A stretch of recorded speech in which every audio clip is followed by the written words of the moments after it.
नमस्कार, स्वागत है आप सभी का स्वराज एक्सप्रेस में। आप देख रहे हैं हमारा खास प्रोग्राम जनता मांगे जवाब। आपके साथ मैं हूं संयम जैन। छत्तीसगढ़ विधानसभा के बजट सत्र में आज बालोद में आयोजित जम्बूरी कार्यक्रम को लेकर जमकर सियासत देखने को मिली।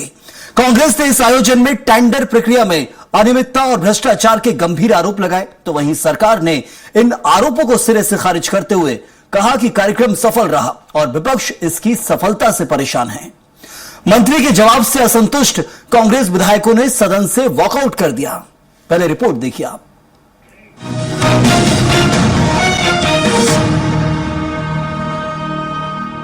छत्तीसगढ़ विधानसभा के बजट सत्र के 8वें दिन बालोद में आयोजित जम्बूरी कार्यक्रम का मुद्दा सदन में गूंजा।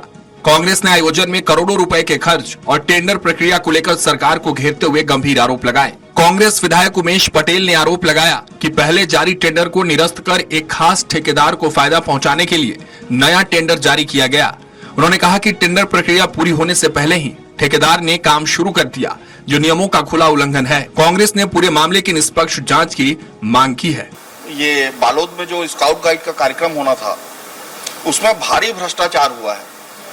पहले टेंडर निकाला गया था, उसके बाद उसको निरस्त करके दूसरा टेंडर निकाला गया, डाउनग्रेड करते हुए हर चीजों को, चाहे एक्सपीरियंस हो, चाहे बीजी हो, चाहे टर्नओवर हो, इन सब को कम करके दूसरा टेंडर निकाला गया एक पर्टिकुलर ठेकेदार को इसमें फायदा पहुंचाने के लिए। इसी तरह से टेंडर पूर्ण होने से पहले काम कराया जा रहा है और ये भ्रष्टाचार का जीता जागता उदाहरण है। और माननीय मंत्री जी से जो आज जवाब दिए हैं, उससे हम लोग असंतुष्ट होकर बहिर्गमन किए। तो जब वो नहीं करा रहे हैं तो इससे तो स्पष्ट हो चुका है कि वो किसी न किसी को बचाना चाहते हैं, खुद को बचाना चाहते हैं या ठेकेदार को बचाना चाहते हैं। इसीलिए वो लगातार इसको बचाव की मुद्रा में थे। वहीं शिक्षा मंत्री गजेंद्र यादव ने कांग्रेस के आरोपों को पूरी तरह निराधार बताते हुए कहा कि बालोद में आयोजित जम्बूरी कार्यक्रम सफलतापूर्वक संपन्न हुआ है और विपक्ष इसकी सफलता से बौखलाया हुआ है। मंत्री ने बताया कि कार्यक्रम में शौचालय, पेयजल, प्रकाश, ध्वनि, आवास और डोम जैसी व्यवस्थाओं पर करीब 2 करोड़ रुपए खर्च किए गए, जबकि रायपुर के किराया भंडार को 5,18,88,000 रुपए का टेंडर दिया गया। अब जम्बूरी की सफलता को विपक्ष के लोग पचा नहीं पा रहे हैं। देश भर के 15,000 बच्चे आए, उनके पेरेंट्स आए, उनके शिक्षक आए, पूरे देश के लोगों ने जो छत्तीसगढ़ के जम्बूरी को सराहा। पहली बार यूथ जम्बूरी हुआ जिसमें 16 साल से लेकर 22 साल तक के जो युवा हमारे बीच में हैं।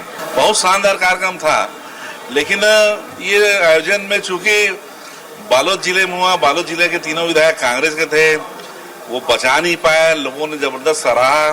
प्रतिदिन 40,000 से ज्यादा लोग वहाँ जम्बूरी देखने जाते थे। तो भाजपा की बढ़ते ग्राफ को वो नहीं बचाते हुए बदनाम करने का जरिया आज विधानसभा को उन्होंने बनाया। बहरहाल बालोद में आयोजित जम्बूरी कार्यक्रम अब सियासी मुद्दा बन गया है। विधानसभा में कांग्रेस ने टेंडर प्रक्रिया में अनियमितता और करोड़ों रुपए के खर्च पर सवाल उठाते हुए भ्रष्टाचार के आरोप लगाए हैं। वहीं सरकार ने सभी आरोपों को खारिज करते हुए कार्यक्रम को सफल बताया है। जवाब से असंतुष्ट कांग्रेस विधायकों ने सदन से वॉकआउट कर दिया, जिससे इस मुद्दे पर प्रदेश की राजनीति गर्मा गई है। स्वराज एक्सप्रेस के लिए रायपुर से दिलीप साहू की रिपोर्ट। तो जम्बूरी पर सियासी घमासान जारी है और इसी पर चर्चा करेंगे और खास मेहमान हमारे साथ मौजूद हैं। प्रमोद शर्मा बीजेपी प्रवक्ता हैं, अजय गंगवानी कांग्रेस के प्रवक्ता हैं। आप दोनों का बहुत बहुत स्वागत। और पीसी रथ वरिष्ठ पत्रकार हैं, आपका भी बहुत स्वागत है इस चर्चा में जुड़ने के लिए। सबसे पहले जो शुरुआत होगी ये प्रमोद जी की महत्वपूर्ण सवाल यहां उठ रहा है। एक तरह से कहा जा रहा है कि कुछ गड़बड़ झाला हुआ है और जो गड़बड़ झाले का आरोप लग रहा है कांग्रेस की तरफ से, उमेश पटेल तो पूरी तरह मुखर होकर आरोप लगा रहे हैं कि वक्त से पहले ही टेंडर प्रक्रिया पूरी करने से पहले ही आपने काम शुरू करवा दिया। इतनी क्या जल्दी थी, ये एक महत्वपूर्ण सवाल है। और क्या कोई साठ गांठ है, ये बड़ा आरोप लग रहा है। देखिए जय साहब, कांग्रेस पार्टी पूरी तरीके से मुद्दाविहीन है और किसी भी प्रकार का कोई मुद्दा तो है ही नहीं है सरकार से बात करने के लिए, घेरने के लिए। तो ये अनर्गल आरोप लगाना, दिग्भ्रमित करना, ये कांग्रेस पार्टी की परंपरा हो गई है।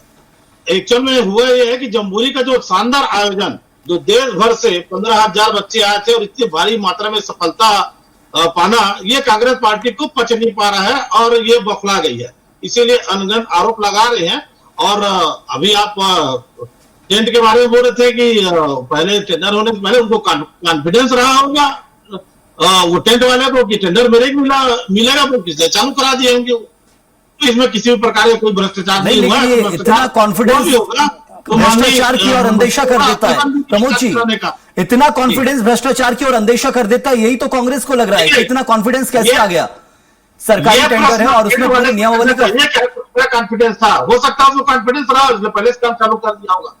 और ये क्या अगर मान ले कि किसी भी प्रकार की कोई शिकायत है, माननीय मंत्री महोदय जी आश्वासन भी दिए हैं, अगर आपको लगता होगा जांच के लिए तो भी जांच भी करा देंगे, इसमें कोई गंभीर विषय कांग्रेस नहीं का है। जो आरोप लग रहा है वो ये है कि टेंट वाले को कॉन्फिडेंस नहीं, सरकार को कॉन्फिडेंस था, इसलिए इतनी जल्दी काम शुरू हो गया कि टेंडर वहीं जाएगा, ये आरोप है। देखिए, ये तो टेंट वाले है, पहले से काम चालू किए, ये तो टेंट वाले ही बता सकते हैं। उनको कॉन्फिडेंस रहा होगा कि टेंडर पे मेरे मिलेगा, मैं बीओ डाला होगा, तब वो काम चालू किए। सरकार नहीं बोली होगी उनको काम चालू करने के लिए, वो अपना हड़बड़ी में अगर काम चालू किए तो टेंडर वाले का प्रश्न है, वो टेंट वाले का प्रश्न है, वो काम काहे चालू किए। अगर किसी भी प्रकार का अगर जांच कराना चाहते हैं, उसके लिए माननीय मंत्री महोदय तैयार है, हर प्रकार का जांच करा लेंगे। भूपेश बघेल तो कह रहा है ना कि जांच जरूरी है, एक संसदीय समिति के जरिए जांच करवाई जाए इस पूरे मामले को लेकर, क्या उस मांग को माना जाएगा? बिल्कुल, हमारे सुनील सोनी जी विधायक महोदय जी एक प्रश्न उठाए थे, इसमें सवाल खड़े किए थे, इसमें आश्वासन दिए मंत्री महोदय जी जांच कराएंगे बोल के। अगर मान लें कि कहीं संकट देखिए, भारतीय जनता पार्टी की सरकार है, पूरी तरीके से पारदर्शिता है, इसमें किसी भी प्रकार का कोई भ्रष्टाचार नहीं हुआ है, सिर्फ मिथ्या आरोप लगाना, लोगों को दिग्भ्रमित करना, ये कांग्रेस पार्टी की परंपरा बन गई है। और ये भारतीय जनता पार्टी की सरकार है, पूरे पारदर्शिता से काम हुआ है, और ये सफलता को, जमहूरी की जो सफलता है, इसको पचा नहीं पा रहे, इसलिए उल्टा सीधा आरोप लगा रही है। जरूर, मैं लौटता हूं आपके पास। अजय गंगवानी जी, क्यों सत्र चल रहा है इतना अच्छा, उसका समय बर्बाद कर रही है कांग्रेस? वो तो कह रहे हैं सब पारदर्शी है पूरी तरीके से, और टेंट वाले को कॉन्फिडेंस था, सरकार को मालूम है कि क्या सही है, जांच की बात है तो जांच की बात भी एक्सेप्ट कर रहे हैं, फिर आपत्ति किस चीज में है? देखिए सैन जी, बहुत अच्छा लगा मुझे कि भाजपा के प्रवक्ता ने चैनल में स्वीकार किया कि जो ठेकेदार था, जो टेंडर ले रहा था, उसको पूरा कॉन्फिडेंस था, क्योंकि इसके पूरा वित्तीय लेन देन, कमीशन खोरी, सेटिंग, अधिकारियों के सारगर पूरे खोल के हो चुकी थी, जिसके कारण उसको पूरा कॉन्फिडेंस था कि टेंडर उसके अलावा किसी को नहीं जाएगा। ये तो सीधा सीधा जो है ना भ्रष्टाचार की स्वीकारोक्ति। इसलिए मैंने सवाल किया कि टेंट वाले को कॉन्फिडेंस था कि सरकार को कॉन्फिडेंस था, इसलिए मैंने उनसे सवाल किया, तो वो कह रहे हैं कि टेंट वाले को कॉन्फिडेंस था। देखिए स्पष्ट है ना, टेंट वाले को कॉन्फिडेंस कैसे आएगा जब उसके अधिकारियों से सारगांठ हो जाएगी, उसकी माननीय स्कूली शिक्षा मंत्री से सेटिंग हो चुकी होगी, पूरे नजारे टेंडर था। देखिए मैं आपके चलो बहुत जिम्मेदारी से बात मंडन कर दूं, पहले ये टेंडर 3 जनवरी को निकलने वाला था, उसके पहले 20 दिसंबर को ये टेंडर रद्द किया गया। बहुत महत्वपूर्ण, आपके चैनल के दर्शक देखें, 4 शर्तों में परिवर्तन किया गया। तो जो स्पष्ट उसे इंगित करता है, ये 4 शर्तें जो जिनको टेंडर मिला उसको सीधा फायदा पहुंचाने के लिए बदला गया। सबसे पहली शर्त थी, पुराने टेंडर में 3 साल के अनुभव की जो है वो अनिवार्यता थी, पहले उसको घटा के 1 साल किया गया। टाइम देने की जो 3 माह की थी उसको 1 माह का गया। सबसे महत्वपूर्ण बात, पुराने टेंडर में टेक्निकल बिल का जो क्वालिफिकेशन था वो 90 अंक था, बाद में जब 3 जनवरी को टेंडर खोला गया उसमें जो टेक्निकल बिल का जो क्वालिफिकेशन है उसको 90 अंक से घटा के 12 अंक दिया गया, ताकि जो टेंडर जिनको मिला उसको सीधा फायदा मिले। पुराने टेंडर में 5 करके टर्नओवर की अनिवार्यता थी, जिसको घटा के 3 कर दिया गया। तो स्पष्ट रूप से दिखता है कि महत्वपूर्ण 4 शर्तों में परिवर्तन करके सीधा टेंडर देने की पूरी साजिश और षड्यंत्र जो है अधिकारियों की मिलीभगत से, मुख्य जो उनके मंत्री हैं संभागीय विभाग के स्कूली शिक्षा मंत्री, उसके साथ मिलीभगत करके सीधा सीधा फायदा पहुंचाने के बाद में। दूसरी महत्वपूर्ण बात है, मेरे प्रमोद शर्मा जी स्पष्ट करें कि वर्तमान स्काउट के अध्यक्ष कौन है। ये तो स्पष्ट रूप से दिखता है कि कमीशन खोरी और भ्रष्टाचार के बंदरबाद की लड़ाई, गुटबाजी जो अंतरकलह है वो खुल की जनता के सामने आ गई। ब्रजमोहन अग्रवाल वर्सेस गजेंद्र यादव की लड़ाई, दूसरी महत्वपूर्ण कर दूं, वो तो हाईकोर्ट तक पहुंच गए ना, ब्रजमोहन अग्रवाल तो हाईकोर्ट तक पहुंच गए इस मामले को लेकर। मैं वही कह रहा हूँ सर, अभी देखिए मैं तक कहना चाहूँ 3 चीज आपको अंडरलाइन कर दूं। अगर आपके कमीशन खोरी भ्रष्टाचार नहीं हुआ है, आपने टेंडर को फायदा पहुंचाने के लिए नियम शर्तों पर नहीं किया है, एक संसदीय समिति बनाई है, दूध का दूध पानी का पानी होगा, सारी चीजें खुल जाएंगे। दूसरी महत्वपूर्ण बात देखिए, आपको बात स्पष्ट कर दूं, ये जो राजभवन है 9 दिसंबर को उसमें जो आदेश था वो 13 तारीख को लागू किया कि भैया जो गजेंद्र यादव स्कूली शिक्षा मंत्री है, जो भारत स्काउट गाइड के पदेन अध्यक्ष होंगे, ये लेटर पैड पे राजभवन में 13 तारीख को निकलता है। लेकिन गजेंद्र यादव को और कॉन्फिडेंस देखिए, 9 तारीख को, मतलब राजभवन की घोषणा के 3 दिन पहले 9 तारीख को स्काउट गाइड के लेटर पैड में वो खुद को अध्यक्ष घोषित करते हैं। उसके बाद जो है नहीं, वो तो आज भी बोल रहे हैं अजय गंगवानी जी, वो आज भी बोल रहे हैं कि जो मंत्री है वही अध्यक्ष रहेगा जब तक वो मंत्री है। मंत्री हटने के बाद अध्यक्ष अपने आप ऑटोमेटिक बदल जाएगा, प्रक्रिया में नहीं है। वो आज भी गजेंद्र यादव इसी प्रक्रिया का जिक्र कर रहे हैं। देखिए, मैं प्रक्रिया की बात कर रहा हूँ, आप बहुत वरिष्ठ पत्रकार है। देखिए प्रक्रिया क्या कहती है, राजभवन घोषित करता है तो भैया स्कूली शिक्षा मंत्री जो है गजेंद्र यादव बनेंगे। 13 तारीख को राजभवन ने ऑफिशियली घोषित किया कि 13 तारीख के बाद जो है गजेंद्र यादव अध्यक्ष होंगे। लेकिन गजेंद्र यादव को इतनी जल्दबाजी थी, इतना ओवर कॉन्फिडेंस था कि 9 तारीख को 3 दिन पहले अपने लेटर पैड पे खुद अध्यक्ष घोषित कर देते हैं, जो राज्य परिषद की बैठक आयोजित करते हैं। ये देखिए महत्वपूर्ण बात मैं कहना चाह रहा हूँ। हमारे समय सारी खरीदियां KSIDC के माध्यम से होती थी, जानबूझ के उसको बदल के जेम प्रोडक्ट खरीदी की गई। 300 रुपए की चाय 32,000 रुपए में, 1 लाख रुपए की टीवी 10 लाख रुपए में, 6000 का रोटी मेकर 8 लाख रुपए में। चलिए, तो एक बड़ा मामला है। मेरे ख्याल से कांग्रेस इससे सही प्लेटफॉर्म पे उठाने की कोशिश भी कर रही है। आता हूं अजय गंगवानी जी, बहुत सारे सवाल आपने खड़े कर दिए। पीसी रथ साहब, जवाब बहुत जरूरी है आमजन के लिए, जो भी दर्शक देख रहे हैं पूरा शो, उनको समझना जरूरी कौन सही कौन गलत है। वो तो न्यायालय भी फैसला करेगा और बाद में संसदीय समिति यदि जांच करती है उसके लिए तैयार है बीजेपी, तो उसका फैसला हो जाएगा। लेकिन अभी हम दर्शकों को बताएं तो कैसे समझें क्या मामला था, क्योंकि एक आरोप यह भी लगा दिया कि गजेंद्र यादव ने वक्त से पहले ही घोषणा कर दी स्काउट गाइड की। और दूसरी चीज यहां पर इस मामले में सामने आ रही है कि भ्रष्टाचार हुआ है कि नहीं हुआ है, क्योंकि कांग्रेस के कार्यकाल में बहुत आरोप भ्रष्टाचार के लगे, अब कांग्रेस ने उठाना शुरू किया है, लेकिन बीजेपी बोल रही है सब कुछ साफ है। जी बिल्कुल, 2 साल पूरे हुए सरकार के, और 2 साल पूरे होते होते इस तरह के मामले सामने आने लग गए।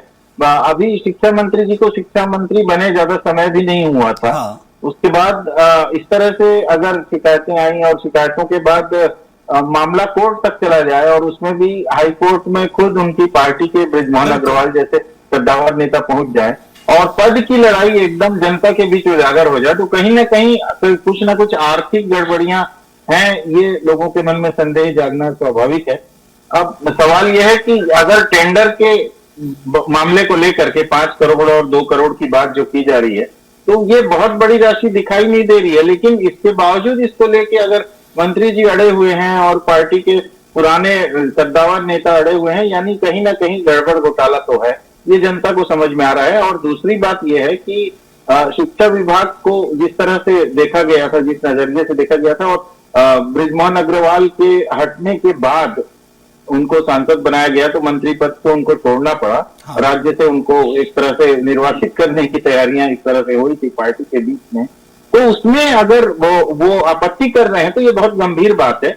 और निश्चित रूप से टेक्निकल कारणों को वो भी समझते हैं, वो भी वरिष्ठ नेता हैं, तो कहीं ना कहीं कुछ गड़बड़ तो जरूर है। अब ये बात है कि जब मामला कोर्ट में गया है तो माननीय हाईकोर्ट को जल्दी से जल्दी इस मामले का समाधान करना चाहिए, ज्यादा लंबा खींचने के बजाय, और ताकि लोगों को समझ में आ जाए कि भाई गड़बड़ी कहां पर हुई है। देखिए, जम्बूरी का मामला बहुत पहले से तय किया हुआ प्रोग्राम होता है, सभी राज्यों को जानकारी दी जाती है, और जब आयोजन करने वाले राज्य में ही जम्बूरी को लेकर के इस तरह से संगठन में गड़बड़ियां चल रही हो, संगठन में आरोप प्रत्यारोप चल रहा हो, तो जम्बूरी का आयोजन का जो सारा उत्साह है लोगों के बीच का, वो सब कुछ तिरोहित हो जाता है। देखिए, बहुत अच्छा आयोजन हुआ, आयोजन को लेकर के कोई विरोध नहीं कर रहा है, सवाल यह है कि भ्रष्टाचार जो हुआ उसको लेकर के मामला है। और पद को मैं पहले पद पर आऊं, मैं पद में आधिकारिक रूप से गजट में मेरे पद पे निर्धारण होने की घोषणा हो, उसके पहले ही मैं पत्र जारी कर दूं, इस तरह की जो गड़बड़ियां हुई है इससे बचना चाहिए। मंत्री का पद, कैबिनेट मंत्री का पद और वो महत्वपूर्ण पद होता है, और शिक्षा से जुड़े मामले में तो खास तौर पे ये सावधानी रखनी चाहिए। इसलिए सारे लेकिन यहाँ जो बीजेपी का कहना है कि पूरी पारदर्शिता है, किसी प्रकार का कोई भी गड़बड़ झाला नहीं है, भ्रष्टाचार के जो आरोप लगाए जा रहे हैं वो सिर्फ ऐसे ही कह सकते हैं कि कार्यक्रम सफलतापूर्वक हुआ है इसलिए आरोप लगा रहे हैं, मुद्दा ढूंढ रही है कांग्रेस से, बीजेपी का कहना है। लेकिन हम मामले की तह तक जाएंगे तो समझना बहुत जरूरी है, क्योंकि आरोप निराधार नहीं हो सकता, क्योंकि विधानसभा के पटल पर लगाए जा रहे हैं। जी बिल्कुल, आपसे मेरा सवाल था पीसी रथ साहब। जी, अगर विधानसभा के पटल पर मामला गया है और उसको लेकर के लगातार सक्रियता बनी हुई है, विपक्षी दल लगातार हमले कर रहा है, तो सरकार को साफगोई से उन मामलों का विधि संगत जवाब देना चाहिए। अगर वो जवाब नहीं आता है और विपक्षी दल है वो तो आरोप लगाते ही हैं, इस तरह से सरलीकृत किया जा रहा है तो वो गलत है। सरकार को संजीदगी से जवाब देना चाहिए और उसके बाद मामले को कोर्ट में भी चूंकि है तो कोर्ट में भी उसका समाधान जल्दी होना चाहिए। नहीं तो संदेह अगर शिक्षा विभाग जैसे जिम्मेदार पद पे काम करने वाले मंत्री के क्रियाकलाप से है तो ये निश्चित रूप से मामला जो है वो पूरी सरकार को घेरे में लेता है। प्रमोद जी, पहले तो अब तक हम देख रहे थे कि एक आरोप जहां लग रहा है विधानसभा के अंदर भ्रष्टाचार का आरोप कांग्रेस लगाने की कोशिश कर रही है। बदलते वक्त के साथ पता चलेगा कितना सही कितना गलत है, क्योंकि कुछ ना कुछ तो पहलू है उसमें जब ये आरोप लगाए जा रहे हैं। दूसरी तरफ आपकी पार्टी के अंदर ही अंतर्द्वंद की स्थिति है। हाईकोर्ट गए हैं ब्रजमोहन अग्रवाल, अब उस मामले को भी कांग्रेस वापस उठा रही है। जी माने जयंत साहब, सबसे पहले तो मैं हमारे माननीय प्रवक्ता महोदय जी अभी गंगवानी जी अभी बोल रहे थे कि टेंडर वाले का अधिकारी से बात हो गया होगा इसलिए कॉन्फिडेंस आया। तो माननीय प्रवक्ता महोदय जी आपको बता दूं, ये भारतीय जनता पार्टी की सरकार है। ये ऐसा अधिकारी से बात करने से आपके सरकार में होता था कांग्रेस पार्टी के, हमारे भारतीय जनता पार्टी की सरकार में जो कम रेट डालेगा जिसका बिलो रहेगा उन्हीं को ठेका मिलता है। तो पहले तो अपने दिमाग से हटा लीजिए कि अब वो प्रक्रिया आपके समय का कार्यकाल खत्म हो चुका है। अब अभी भारतीय जनता पार्टी की सरकार है, जो कम बिलों में डालेंगे टेंडर उसको मिलेगा। आप क्या सेटिंग होता था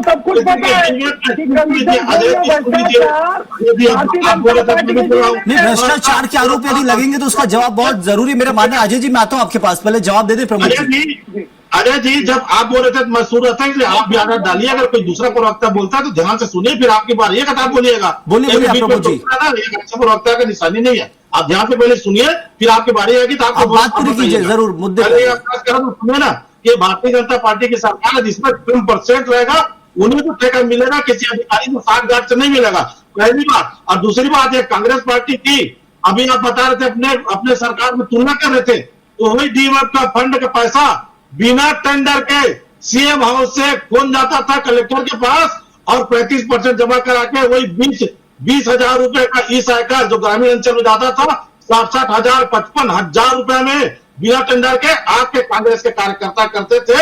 ये कांग्रेस पार्टी, और आप अभी तुलना कर रही थी कि हमारी सरकार पूरे भ्रष्टाचार से पूरी डूबी हुई थी आपकी कांग्रेस पार्टी। और रही माननीय हमारे जी, अभी आरोप आपके ऊपर लग रहे हैं। कांग्रेस का तो कार्यकाल और इतिहास सबने देख लिया है। कार्यकाल क्या था, उसके बाद बीजेपी को इसलिए चुना था कि उन कार्यकाल संतुष्ट नहीं रही होगी शायद छत्तीसगढ़ की जनता। लेकिन चलिए, आप भ्रष्टाचार के आरोपों पर इंतजार कर लेते हैं, जांच क्या कहती है। लेकिन ब्रजमोहन अग्रवाल यदि कोर्ट गए थे तो ये तो मानेगी बीजेपी की हाँ पार्टी के अंदर अंतर्द्वंद की स्थिति है, उसे स्वीकार किया जाता है क्या? देखिए, ये माननीय ब्रजमोहन अग्रवाल जी बहुत ही सीनियर वरिष्ठ है, ये कुछ टेक्निकल मुद्दा है और जो विषय उच्च न्यायालय में विचाराधीन हो उनके बारे में टिप्पणी करना हमारा उचित नहीं। मामले में टिप्पणी नहीं करेंगे, लेकिन टेक्निकलिटी को एक तरफ मुख्यमंत्री सुलझा सकते थे। टेक्निकलिटी को मुख्यमंत्री सुलझा सकते थे, क्या उसमें नाकामयाब रही है कि बीजेपी जो अपने ही नेता को कोर्ट जाना पड़ा है? देखिए, फिर मैं कहूंगा माननीय ब्रजमोहन अग्रवाल जी हमारे पार्टी के वरिष्ठ नेता है, कुछ टेक्निकल प्रॉब्लम रहा होगा, कुछ इशू रहा होगा और यह मुद्दा माननीय उच्चतम न्यायालय के विचाराधीन है, इसलिए इसके बारे में टिप्पणी करना उचित नहीं है। चलिए, बहुत बढ़िया है अजय जी। अब वो मुद्दा तो आप छोड़ दीजिए, वो कोर्ट ही डिसाइड करेगा क्योंकि नेता कोर्ट चले गए। अंतर्द्वंद की स्थिति जो है वो रहने दीजिए आप। लेकिन भ्रष्टाचार के आरोपों पर कांग्रेस क्या कुछ आगे करने वाली है, सिर्फ विधानसभा तक इसकी आवाज गूंजनी थी? देखिए, मैं स्पष्ट कह रहा हूँ, कांग्रेस पार्टी सक्रिय पक्ष रूप में जहां जहां कमीशन खोरी और भ्रष्टाचार होगा, क्योंकि भारतीय जनता पार्टी के डीएनए में भ्रष्टाचार है, इनके खून में भ्रष्टाचार है। देखिए, मेरे प्रमोद शर्मा जी बहुत अच्छे प्रवक्ता हैं भाजपा के, चैनल इस बात को स्वीकार नहीं कर रहे हैं। ये स्पष्ट रूप से दिखता है कि आज जो लड़ाई है वो कमीशन खोरी और भ्रष्टाचार के पैसों के बंदरबाज की लड़ाई है। आज पूरी स्वीकार करते हैं कि ब्रजमोहन अग्रवाल जी भाजपा के वरिष्ठ नेता है। एक भाजपा का वरिष्ठ नेता अपनी शिक्षा मंत्री के खिलाफ हाईकोर्ट में जाके याचिका लगाता है, ये इस बात का स्पष्ट प्रमाण है कि गुटबाजी अंतर्गत चरम पे। पहली बात। दूसरी महत्वपूर्ण बात है कि भारतीय जनता पार्टी की सारे सरकार सुशासन का दावा करती है। कांग्रेस पार्टी की तरफ CSIDC के माध्यम से खरीदी होती थी, सारी चीजें पारदर्शी थी। जेम पोर्टल जो है वो आज कमीशन खोरी भ्रष्टाचार का गढ़ बन चुका है। लेकिन मंत्री तो जेम पोर्टल को पारदर्शी बोलते हैं, गजेंद्र यादव तो बोल रहे पारदर्शी है वो। देखिए, उसकी पारदर्शिता का प्रमाण देता हूँ संयम जी। आज जो RTI लगी थी, RTI में जो जानकारी खुल के सामने आई, जेम पोर्टल के माध्यम से ज्यादातर जो खरीदी की गई है वो सत्र के बाहर के जो सप्लाई उनसे की गई है। 300 रुपए की जग 32,000 रुपए में, 1 लाख रुपए की टीवी 10 लाख रुपए में, 60,000 का रोटी मेकर 8 लाख रुपए में, 1537 रुपए का टैक्स फूड 6499। मैं तो खुली चुनौती देता है संयुक्त चैनल पे कि भारतीय जनता पार्टी अभी तक जेम पोर्टल में जो 2.5 साल में खरीदी हुई है उसकी सोशल ऑडिट कर दे, सारी जो लिस्ट सार्वजनिक कर दे, दूध का दूध पानी का पानी हो जाएगा। ये तो दिख रहा है कि जेम पोर्टल जो है भ्रष्टाचार का घर बन चुका है।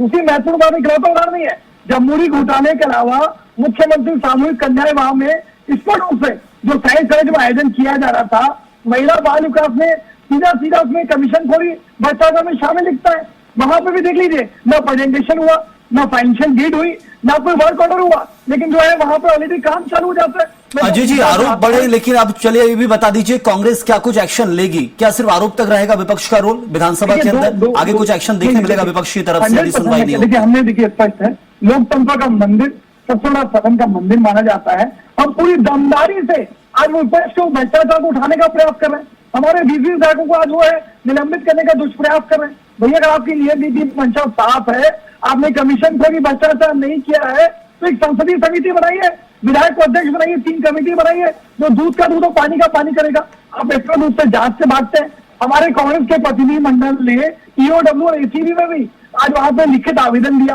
क्या एसीबी ने कोई जांच की? क्या ईओडब्ल्यू को कमेटी बनी? क्या कोई जांच रिपोर्ट आई? ये दिखता है कि अधिकारियों के मिलीभगत से माननीय स्कूली शिक्षा मंत्री के राजनीतिक संरक्षण में जिनको टेंडर दिया गया। कांग्रेस पार्टी इसी मामले को लेकर ईओडब्ल्यू पहुंची गई थी ना, ईओडब्ल्यू में हमने लिखित आवेदन दिया है पूरे दस्तावेजों के साथ। मैंने स्पष्ट रूप से कहा कि 4 शर्तों में परिवर्तन करके, चाहे वो 3 साल के अनुभव 1 साल की बात हो, बैंक गारंटी की बात हो, या क्वालिफिकेशन और टेक्निकल बिड है, उसको 90 से घटा के 52 सारी नियम शर्तों में परिवर्तन करके भारत किराए भंडार को टेंडर देने के लिए टारगेटेड रूप से साजिश और षड्यंत्र अधिकारियों के मिलीभगत से और शिक्षा मंत्री के राजनीतिक संरक्षण में किया गया।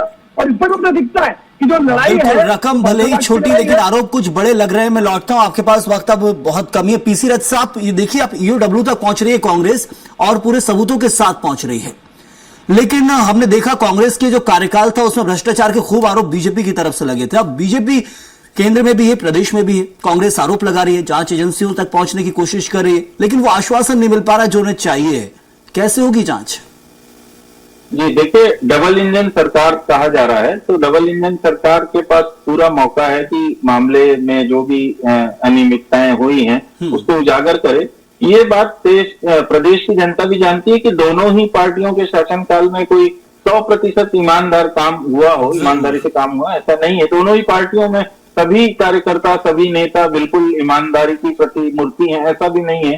सभी दलों में उस तरह के लोग होते हैं जो कहीं न कहीं लाभ के लिए ही राजनीति में आते हैं।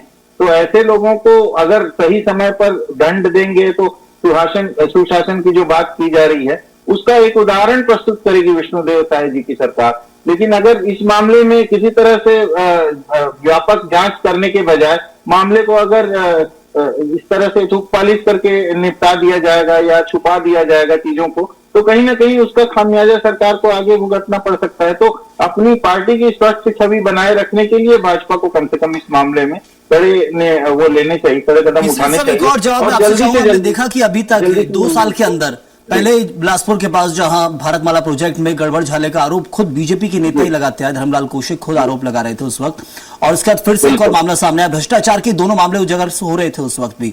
तो हम समझे कि अब ये फिर से क्या बीजेपी घिरती नजर आ रही है?